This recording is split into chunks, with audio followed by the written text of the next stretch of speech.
Hello everyone, कैसे हैं आप लोग। मैं सौरभ दुबे मैग्नेटिक्स हिंदी मीडियम पर आपका स्वागत करता हूं। उम्मीद करता हूं बहुत बढ़िया होंगे और बहुत ज़बरदस्त तैयारी चल रही होगी आपकी बोर्ड एग्जाम्स की। जैसा कि पिछली क्लास में मैंने आपको प्रश्नावली 3.2 कराया था, जहां पर हमने सीखा था कि रैखिक समीकरण युग्म का प्रतिस्थापन विधि से हल कैसे निकालते हैं। मतलब आज की क्लास में कुछ नया सीखने वाले हैं, विलोपन विधि सीखेंगे कि रैखिक समीकरण युग्म हल करने की बीजीय विधि में प्रतिस्थापन विधि तो है ही, साथ में विलोपन विधि को कैसे हम सॉल्व करेंगे, इसके बारे में आज की क्लास में हम बातें कर रहे होंगे। और इसके साथ ही एनसीईआरटी का उदाहरण 8, 9 और 10 देख रहे होंगे। तो क्लास स्टार्ट करने से पहले एक छोटी और जरूरी इंफॉर्मेशन आपके लिए। जैसा कि आपको पता है, मैग्नेट ब्रेन्स प्रोवाइड करता है हाई क्वालिटी एजुकेशन, जहां हिंदी मीडियम विद्यार्थियों को मिलती है 6ठी से लेकर 12वीं क्लास तक की सारी क्लासेज, और वहीं इंग्लिश मीडियम स्टूडेंट्स को मिलती हैं KG to 12th सारी क्लासेज बिल्कुल फ्री ऑफ कॉस्ट। ये सारी क्लासेज यूट्यूब पर उपलब्ध हैं। इसके साथ ही अगर आप ई नोट्स और ई बुक्स को ग्रैब करना चाहते हैं तो उसका लिंक भी डिस्क्रिप्शन बॉक्स में दिया गया है, जल्दी से जाएंगे और लिंक पर क्लिक करेंगे। आइए देखते हैं आज की क्लास, और इसमें हम बात कर रहे हैं विलोपन विधि की। विलोपन विधि में सबसे पहले एक एग्जाम्पल लेते हैं छोटा सा और समझते हैं कि जिस प्रकार से प्रतिस्थापन विधि में हमने देखा था कि दो समीकरण दिए हैं, किसी भी एक समीकरण से x या y का मान निकालो और दूसरे में डाल दो, अपने आप आंसर आ जाना है। विलोपन विधि और मजेदार है और धमाकेदार विधि है। यहां देखें, छोटे छोटे एग्जाम्पल से स्टार्ट करवाऊंगा, बिल्कुल बेसिक लेवल से, बेसिक से लेके धीरे धीरे हम लेवल अप करते रहेंगे और समझते रहेंगे इसको। जैसे अगर मैं एक बहुत सिंपल सा यहाँ पे उदाहरण दे दिया कि x + y 10 है और x - y क्या है, 2 है। x - y चलो 4 ले लें, 8 और 2 6 ले लेते हैं, ठीक है, 6 ले लेते हैं। यह एक को मैंने उदाहरण दे दिया, मतलब रैखिक समीकरण युग्म दे दिया। ये समीकरण 1 है, समीकरण 2 है, और आपको x और y का मान निकालना है। आपको x और y का यहाँ पर मान निकालना है। कैसे निकालेंगे, क्या मेथड्स होते हैं इसमें। सबसे पहले x या y में से, मेरी बात ध्यान से सुनेंगे, सबसे पहले x या y में से गुणांक सेम करेंगे। गुणांक सेम करने का मतलब x या y के पहले जो नंबर लिखा हुआ है वो बराबर होना चाहिए। यहाँ पर तो पहले से ही बराबर है, यहाँ भी 1 है, यहाँ भी 1 है, यहाँ भी 1 है, यहाँ भी 1 है, मतलब कि x का गुणांक भी आपस में बराबर है, y का भी बराबर है, मतलब बराबर करने की जरूरत नहीं है, पहले से ही पका पकाया है सब कुछ। जब बराबर नहीं होगा तब क्या करेंगे वो अगले उदाहरण में देखेंगे, अभी यहाँ पर बात समझेंगे। यहाँ पर पहले से बराबर है तो सबसे पहले आपको सबसे पहला स्टेप क्या है कि गुणांक चेक करने हैं कि x या y में से किसी के भी गुणांक बराबर होने चाहिए। अगर नहीं है तो उसको करेंगे। कैसे करेंगे अभी बताऊंगा। गुणांक सर यहाँ पे बराबर हैं। अब चिन्हों की बात होती है कि चिन्ह विपरीत होने चाहिए। अगर विपरीत नहीं है तो विपरीत करेंगे। यहाँ पर चिन्ह भी विपरीत है, एक प्लस का है एक माइनस का है, इसको काट दो बस। x धन x 2x, 10 धन 6 16, x आ गया 16/2, कितना 8। अब x का मान या तो समीकरण 1 में रख दो या तो 2 में, तो चलिए समीकरण 1 में रखते हैं। x की जगह पर 8 धन y बराबर 10, यहाँ से y आपका आ जाएगा 2। ये बड़ा आसान सा मेथड है। एक और उदाहरण देखते हैं, भी बहुत सारे उदाहरण देखेंगे। एक और उदाहरण देखते हैं जिसमें गुणांक को हमें बराबर करने की जरूरत पड़े। जैसे दे दिया मैंने x धन 2y बराबर 7, x धन 2y बराबर 7, इतनी बात समझ में आ गई। और दूसरा दे दिया 3x धन 4y बराबर कितना आ जाएगा 15। ये क्वेश्चन बनाने में थोड़ा सा टाइम लगता है ना। ये मैंने आपको क्वेश्चंस दे दिए, अब आपको बताना है x और y का मान क्या होगा। इसको विलोपन विधि से करना है। मैंने पहला स्टेप क्या बताया कि गुणांक बराबर होने चाहिए, मतलब जो x के आगे यहां लिखा है वही यहां होना चाहिए। किसी एक का गुणांक आप बराबर कर लेंगे, या तो x का बराबर कर लो या तो y का बराबर कर लो। यहां पर तो सर किसी का नहीं है, तो बराबर कैसे करते हैं ये मेथड बताइए। बराबर ऐसे करते हैं कि यहां पर आपको x का गुणांक कितना दिख रहा है 3। अब यहां पर 3 बनाने के लिए समीकरण 1 में आप 3 से गुणा कर दें। समीकरण 1 में आप 3 से गुणा कर दें। समीकरणों को गुणा कैसे करते हैं, इसमें भी गुणा होगा, इसमें भी गुणा होगा, हर एक पद में गुणा होगा। समीकरण 1 में जब आप 3 से गुणा करेंगे तो क्या बन जाएगा 3x फायदा क्या हुआ कि यहाँ भी 3x था, यहाँ 3x चाहिए था तो 3 से गुणा कर दिया। धन अब ये 2 गुणे 3 कितना हो गया 6y बराबर 7 गुणे 3 कितना हो गया 21। नीचे वाला तो अपना ठीक ठाक है, नीचे वाला जैसा है वैसे ही उतारेंगे, यहाँ पर नीचे वाला जैसा है वैसे ही लिख लेंगे। अब देखो पहला चीज तो सर ने बताया था कि गुणांक बराबर करने चाहिए, गुणांक बराबर हो गया किसी एक का भी, तो यहाँ x का हो चुका है। अब जिसके गुणांक बराबर हैं उनके चिन्ह विपरीत होने चाहिए। जैसे यहाँ पर y का चिन्ह विपरीत था इसीलिए काट दिया, एक प्लस का था एक माइनस का था, लेकिन सर यहाँ पर तो चिन्ह बराबर हैं, एक जैसे हैं, ये भी धन का है ये भी धन का है, ये भी प्लस का है ये भी प्लस का है। जब भी ऐसा केस आए कि चिन्ह आपको परेशान कर रहे हैं तो उनको बदल दो। बदलने का मतलब प्लस है तो माइनस कर दो, माइनस है तो प्लस कर दो। तो यहाँ पर हम क्या करने वाले हैं, ये प्लस का है तो माइनस, ये भी प्लस का है तो माइनस, ये भी प्लस का है तो माइनस। इतनी बातें क्लियर हैं। अब ये 3x एक प्लस का आ गया एक माइनस का आ गया, कट जाएगा, इसीलिए इसका नाम है विलोपन विधि, एलिमिनेशन मेथड।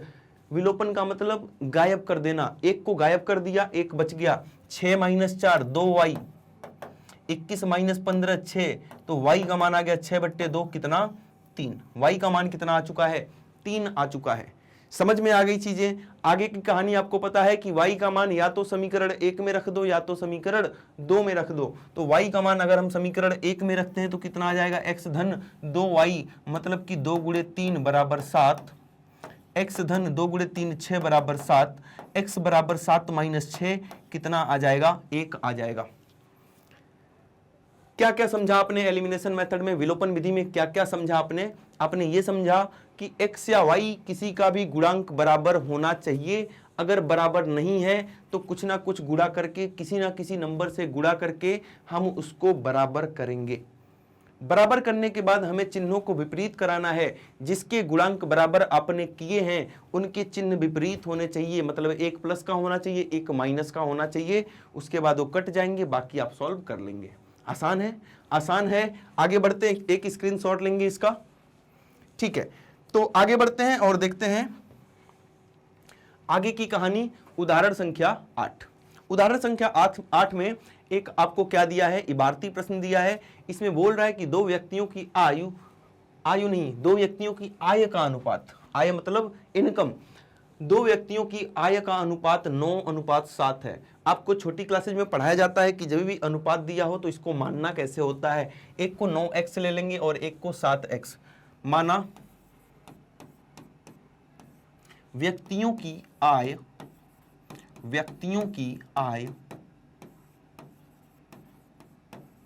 9x और 7x है, और 7x है।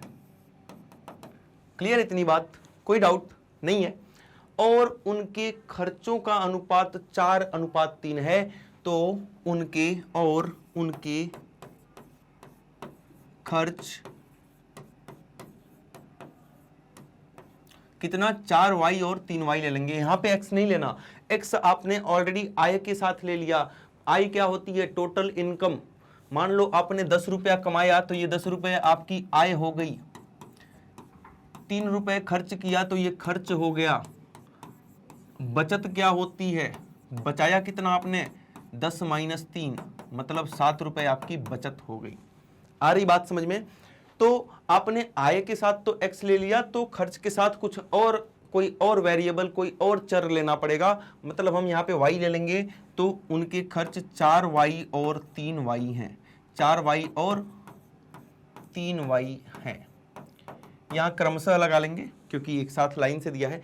यदि प्रत्येक व्यक्ति प्रति महीने 2000 रुपए बचा लेता है, 2000 रुपए कैसे बचा, बचत कैसे निकालते हैं, आय माइनस खर्च। आय में से आप खर्च को घटा दें, बचत कैसे निकालते हैं, आय में से खर्च को घटा दें, तो जो पैसा बचा वो आपका बचत है। जितना कमाया उतने में से जितना खर्चा किया उसको हटा दो, जो बचा वही आपकी बचत है। तो देखो पहले व्यक्ति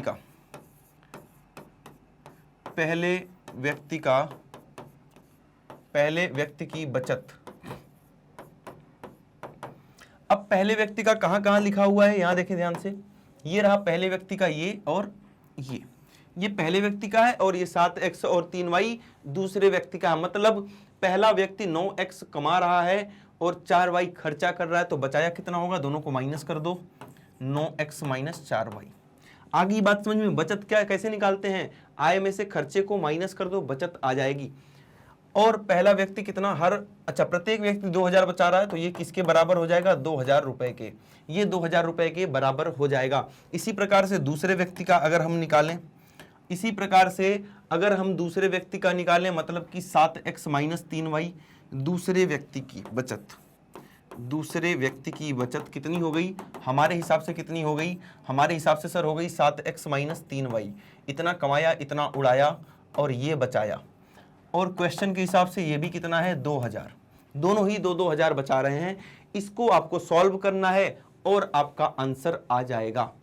लेकिन प्रॉब्लम कहाँ है, प्रॉब्लम ये है सर, प्रॉब्लम ये आ रही है कि इसमें ना तो x का गुणांक बराबर है, ना ही y का गुणांक बराबर है। अब 3 का, अब इसमें आप किसी से भी मल्टीप्लाई करें बराबर भी नहीं हो रहा। जैसे कि यहाँ पे 4 है, अब ये 3 है, 3 में अगर आपने 2 से मल्टीप्लाई कर दिया तब तो 6 बन गया, हमें क्या बनाना है, 4। समझ रहे हैं बात को। ऐसे केस में क्या करेंगे, ना इसके पहाड़े में ये आ रहा है, ना इसके पहाड़े में ये आ रहा है, तो दोनों का एलसीएम सोचो, अपने माइंड में दोनों का लघुत्तम सोचो। 4 और 3, ऐसा कौन सा नंबर है जो 4 और 3 दोनों के पहाड़े में आता है, तो 12। क्या है नंबर, 12। अब 4 को 12 बनाओ और 3 को भी 12 बनाओ, दोनों को ही 12 बनाएंगे। कैसे, यहां देखिए, ये समीकरण 1 है, ये समीकरण 2 है। मैंने बोला कि जब मान लो यहाँ पे 2 होता, थोड़ी देर के लिए मान लो यहाँ पे क्या होता, 2 होता, थोड़ी देर के लिए मान लो आप कि यहाँ पर 2 होता, तो ये तो बड़ा आसान था कि सर समीकरण संख्या 2 में 2 से गुणा कर दो, ये 2 दूना 4 हो जाएगा और दोनों के गुणांक बराबर हो जाएंगे। लेकिन ये 2 नहीं है, ये 2 नहीं है, ये क्या है, ये तो 3 है। अब 3 है तो 3 के पहाड़े में 4 तो आता ही नहीं। ऐसे केस में जब आप फंस जाएंगे तो क्या करेंगे, 4 और 3 दोनों के पहाड़े में कौन सा नंबर आता है, कहने का मतलब इनका लघुत्तम ले लो 12। अब इसको 12 बनाने के लिए 4 में किससे गुणा करना पड़ेगा, सर 3 से, 4 तियां 12 होता है। 3 को 12 बनाने के लिए किससे गुणा करना पड़ेगा, सर 3 गुणे 4 12 होता है, तो यहाँ पे 4 से कर दो। आइए गुणा करके देखते हैं कि नया नवेला समीकरण क्या बन रहा है।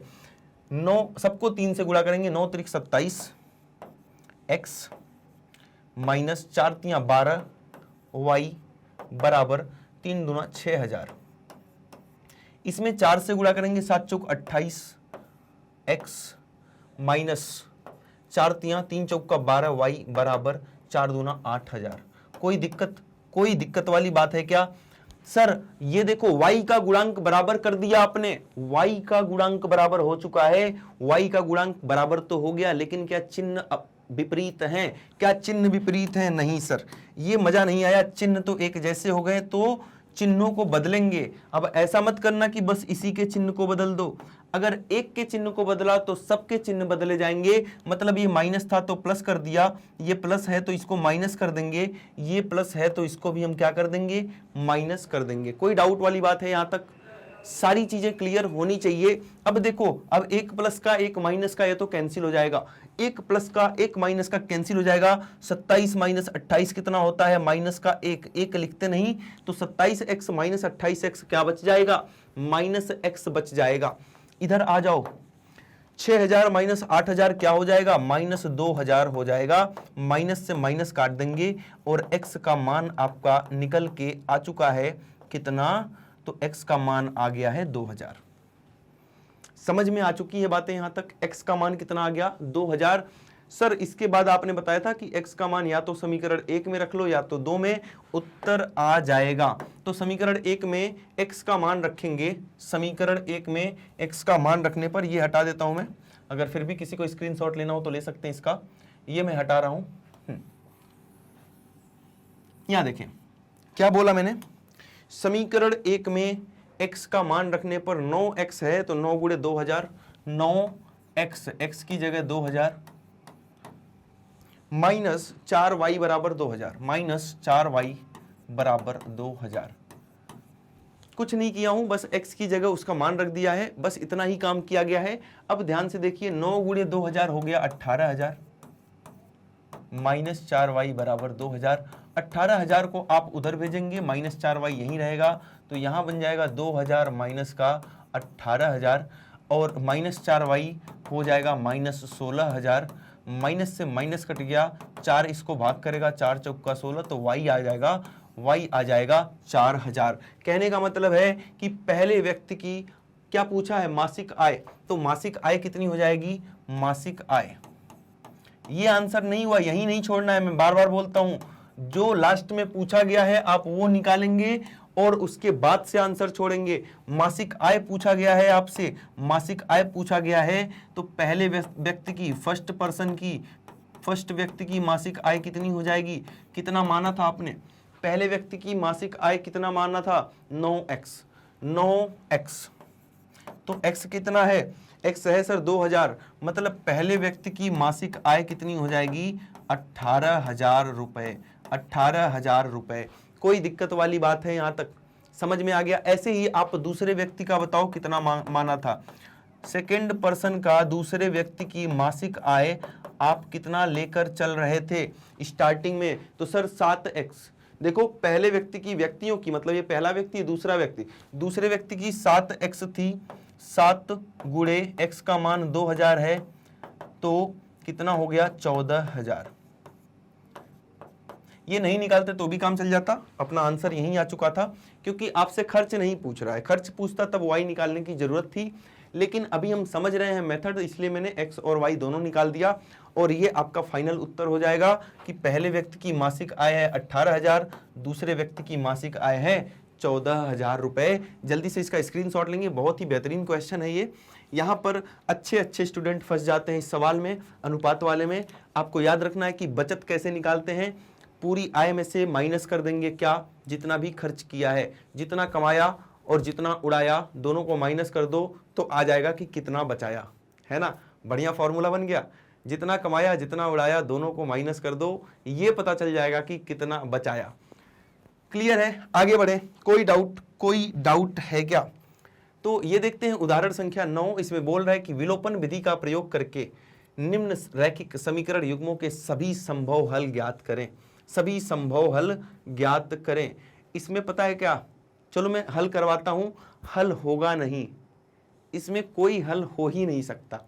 सर देखते ही कैसे पता चल गया, यहां देखो ना, इन दोनों का रेशियो निकालो, a1/a2 कितना आ गया, 1/2, 2/4 का मतलब 1/2, इसका भी निकालो, 1/2 आ रहा है, मतलब a1/a2 बराबर b1/v2 not equal to c1/c2। ये समांतर रेखाओं का केस है, मतलब यहां पर कोई हल नहीं आएगा।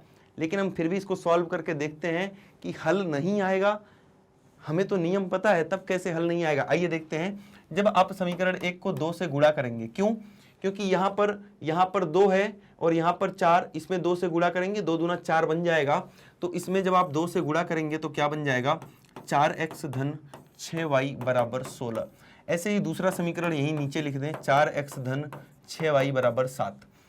क्या ये संभव है कि 4x और 6y को एक बार जोड़ने पे 16 आ रहा है और एक बार जोड़ने पे 7 आ रहा है? संभव ही नहीं है। मतलब ये समांतर रेखाओं का केस है। यहाँ चिन्ह बदलेंगे और चिन्ह बदलेंगे तो ये भी कट गया और ये भी कट गया, ये भी कट गया, ये भी कट गया। ऐसा कब होता है?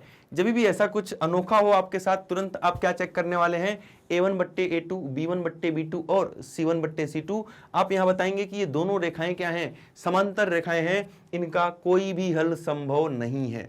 इसीलिए तो x और y दोनों कट गए कि नहीं भाई, हम नहीं खेल रहे हैं, हम लोग समांतर रेखाएं हैं, हमारे पास कोई हल नहीं है।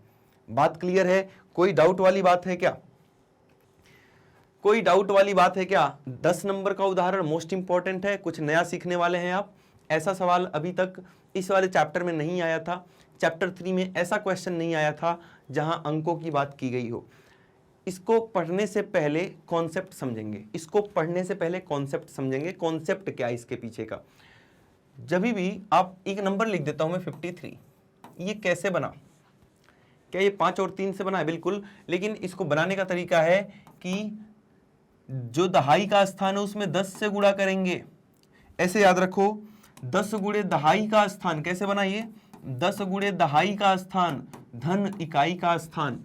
इकाई का स्थान ये है, दहाई का स्थान ये। दहाई के स्थान में बचपन में आपने स्थानीय मान पढ़ा था, उसी का उपयोग करके थोड़ा सा सोचें तो ये इसकी वैल्यू वैसे तो 50 है, ये 5 नहीं है, ये तो 50 है क्योंकि ये दहाई के स्थान पर है, तो इसकी वैल्यू 10 गुणे 5। इसको कैसे बनाते हैं? 10 गुणे दहाई का स्थान धन इकाई का स्थान, इसको सॉल्व करेंगे आप तो आपको 53 मिल जाएगा। आप इसको सॉल्व करेंगे तो आपको 53 मिल जाएगा। ऐसे क्वेश्चंस आए तो जो मैं अभी बता रहा हूं वो तो लिखना ही लिखना है कि माना दहाई का स्थान x है और इकाई का स्थान y है। क्या कोई दिक्कत वाली बात? संख्या क्या बनेगी? अब किसी किसी को लग रहा होगा कि संख्या सर ये तो है, अरे ये नहीं है मूर्ख हो, ये संख्या नहीं है, एक्स वाई नहीं है। संख्या क्या बनेगी? संख्या क्या बनेगी? मैंने अभी तो बताया कि 10 गुणे ये याद कर लो, 10 गुणे दहाई का स्थान धन इकाई का स्थान, तो संख्या हमारी बन रही है 10 गुणे दहाई का स्थान सर x है और धन इकाई का स्थान, ये ओरिजिनल नंबर है, ये ओरिजिनल नंबर है। आ गई बात समझ में? ये क्या है? ओरिजिनल नंबर है। क्लियर है यहां तक? जब हम संख्याओं को उलटते हैं, संख्याओं को उलटने पर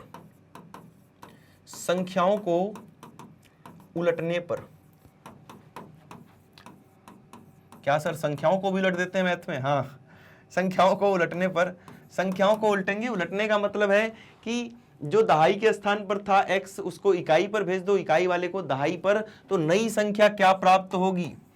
नई संख्या क्या प्राप्त होगी उलटने के बाद? सर वही तो है 10 गुणे दहाई का स्थान, लेकिन अब दहाई के स्थान पर कौन पहुंच गया है? क्योंकि संख्याओं को मैंने उलट दिया तो अब इसकी जगह पर y पहुंच गया, तो 10 गुणे दहाई का स्थान धन इकाई के स्थान पर ओन आ चुका है, इकाई के स्थान पर x आ चुका है। बस इतनी बात आप अगर याद रखेंगे तो इस तरह के सवाल जिसमें 2 अंकों की संख्या आती है, ये चुटकी बजाने जैसा खेल हो जाएगा आपके लिए। मतलब कि ये मेन कॉन्सेप्ट है कि दहाई का स्थान ले लो, इकाई का स्थान ले लो, देख लो मेन संख्या क्या बन रही है, ओरिजिनल नंबर क्या बन रहा है, उसके बाद अंकों को पलटने के बाद क्या बन रहा है, बस ये जानना है आपको। आइए देखते हैं, अब सवाल पढ़ते हैं। सवाल में क्या है? बोल रहा है कि 2 अंकों की एक संख्या एवं उसके अंकों को उलटने पर बनी संख्या का योग। बोल रहा है 2 अंकों की एक संख्या, मतलब ये वाली संख्या, 2 अंकों की एक संख्या मतलब ये वाली संख्या, और अंकों को उलटने के बाद जो संख्या बनी उन दोनों का योग, तो प्लस लगा दिया, ये वाली संख्या ले लिया और अंकों को उलटने के बाद जो संख्या बनी वो वाली संख्या बना दिया, और दोनों को क्या कर दिया? दोनों का योग कर दिया, प्लस कर दिया। प्लस करने पर क्या आ रहा है? प्लस करने पर बन रहा है 66 बन रहा है प्लस करने पर, तो ये एक समीकरण बन चुका है। समझ में आ गई चीजें? यहां तक चीजें समझ में आ गई कि एक नंबर था और उलटने के बाद जो नंबर था दोनों को योग कर दिया, प्लस कर दिया, तो 66 आ गया। 10x धन x 11x, 10y धन y 11y बराबर 66। इसको छोटा कर लो, यहाँ से 11 कॉमन ले लेंगे तो x धन y बचेगा, यहाँ 66, 11 जाके उसको भाग करेगा तो 11 छक्का 66 होता है, तो यहाँ पे 6 आ जाएगा। ये समीकरण संख्या 1 हो जाएगी। कोई दिक्कत वाली बात है यहाँ तक? नहीं है, समझ में आ गई चीजें। दूसरी बात, यदि संख्या के अंकों का अंतर 2 हो, मतलब कि दूसरा कंडीशन है कि अंकों का अंतर x माइनस वाई कितना है? 2 है। अंकों का अंतर बोल रहा है, संख्याओं का अंतर नहीं, संख्याओं का अंतर नहीं, ये संख्याएं हैं और ये अंक हैं। ये क्या है? ये अंक है, ये भी अंक है, और ये जो बनी है वो क्या है? ये संख्या है, और ये भी क्या है? संख्या है। संख्याओं का अंतर कितना है? 2 है, तो ये समीकरण संख्या 2 बन गई। दो समीकरण आपके पास हैं, इनको खेल जाओ, काम बन जाएगा। इन दोनों को ऊपर नीचे लिखेंगे क्योंकि हम कर रहे हैं विलोपन विधि। यहां पर मैं करके बताता हूं आपको। इन दोनों को आपको ऊपर नीचे लिखना है। सबसे पहले x धन y बराबर 6 लिख लो, और फिर लिख लो x माइनस वाई बराबर 2। पहले से गुणांक भी बराबर हैं, मतलब इसका भी गुणांक 1, इसका भी गुणांक 1, चिन्ह भी विपरीत हैं, अपोजिट साइन है, कोई दिक्कत वाली बात नहीं, इनको काट दो। x धन x 2x, 6 धन 2 8, तो यहां से x निकालेंगे तो कितना आ रहा होगा? x का मान आ गया सर 8/2, मतलब कि x का मान आ चुका है 4। x का मान आ चुका है 4। क्लियर है? x का मान कितना आ गया, 4 आ चुका है। अब x का मान आप कहीं भी रख दो, समीकरण 1 समीकरण 2 1 में रख दो, तो x का मान 4 धन y बराबर 6, यही था ना, x धन y बराबर 6, x का मान 4, तो 4 धन y बराबर 6, y बराबर 6 माइनस 4, तो y बराबर 2 आ गया। मतलब वो संख्या क्या हो रही होगी, जो नंबर, ऐसी संख्याएं कितनी है बोल रहा है, तो संख्या ज्ञात कीजिए और ऐसी संख्याएं कितनी है। तो पहली संख्या तो यही हो गई कि पहली संख्या अपनी हो गई, पहले दहाई का अंक लिखेंगे फिर इकाई का। पहली संख्या क्या हो गई, 42। पहली संख्या क्या हो गई, 42 हो गई। कोई दिक्कत वाली बात? दोनों का अंतर कितना है, दोनों का अंतर कितना है, 2। 4 और 2 का अंतर कितना है, 2। जब इनको आप पलटेंगे तो दोनों का योग कितना है, 66। तो एक संख्या तो आपकी 42 हो गई, और इसी को पलट के लिख दो तो दूसरी संख्या आपकी कितनी हो जाएगी, 24। तो ऐसी 2 संख्याएं होंगी। ऐसी कितनी पॉसिबल सारी संभव संख्याएं 2 हो जाएंगी, एक तो 42 हो जाएगा और एक 24 हो जाएगी। क्लियर है? जितने भी इबारती प्रश्न करा रहा हूं और जो कॉन्सेप्ट ये ग्रीन पेन से लिखा हूं, ये कॉन्सेप्ट आपको अपने नोट में लिख लेना है कि जब भी सर अंकों वाले क्वेश्चन आएंगे तो ये तो लिखना ही लिखना है। मेरी बात समझ पा रहे हैं आप? बहुत बढ़िया। स्क्रीनशॉट ले लिया, जल्दी से ले लो, नहीं लिया तो। और बढ़ते हैं आगे, आगे बढ़ के देखेंगे कि क्या है आगे। तो कुछ नहीं है, उदाहरण संख्या 10 तक हम करने वाले थे, उदाहरण संख्या 10 तक कर लिया। मजा आया होगा आपको, कुछ ना कुछ नया सीखने को हमेशा मिलता है। जैसा कि आप जानते हैं मैथ्स है, कुछ ना कुछ नए कॉन्सेप्ट्स आते रहते हैं। तो जल्दी से वीडियो को लाइक करेंगे और अपने प्यारे कमेंट्स करना नहीं भूलेंगे। और चैनल पर नए हैं तो तुरंत के तुरंत अभी इसी वक्त सब्सक्राइब करेंगे, जिससे कि सारी अपडेट, सारी वीडियोज हर एक क्लास की आपके पास डिलीवर होती रहे हमारी तरफ से। ये मैग्नेट ब्रेन्स के कुछ टॉप कोर्सेज हैं जो इंग्लिश और हिंदी दोनों ही मीडियम में उपलब्ध हैं। यहाँ सीबीएसई बोर्ड के साथ साथ अदर स्टेट बोर्ड्स भी कवर कराए जाते हैं, जिसमें Delhi board, Bihar board, Rajasthan board, UP board और एमपी बोर्ड है। इसके साथ ही वैदिक मैथ्स क्रैश कोर्स और स्पोकन इंग्लिश की भी क्लासेस कराई जाती हैं। अपनी और बेहतरीन तैयारी के लिए आप ई नोट्स और ई बुक्स को ग्रैब करना बिल्कुल ना भूलें, जिसका लिंक डिस्क्रिप्शन बॉक्स में दिया गया है। इसके साथ ही आप हमें इन सभी सोशल मीडिया नेटवर्क्स पे भी फॉलो करेंगे, फेसबुक, इंस्टा, ट्विटर, इन सारी जगहों पर आप फॉलो करेंगे मैग्नेट ब्रेन्स को। तो ठीक है, अपना ख्याल रखिए, मिलते हैं अगली क्लास में। मैथ्स की प्रैक्टिस करते रहिए। Thank you so much.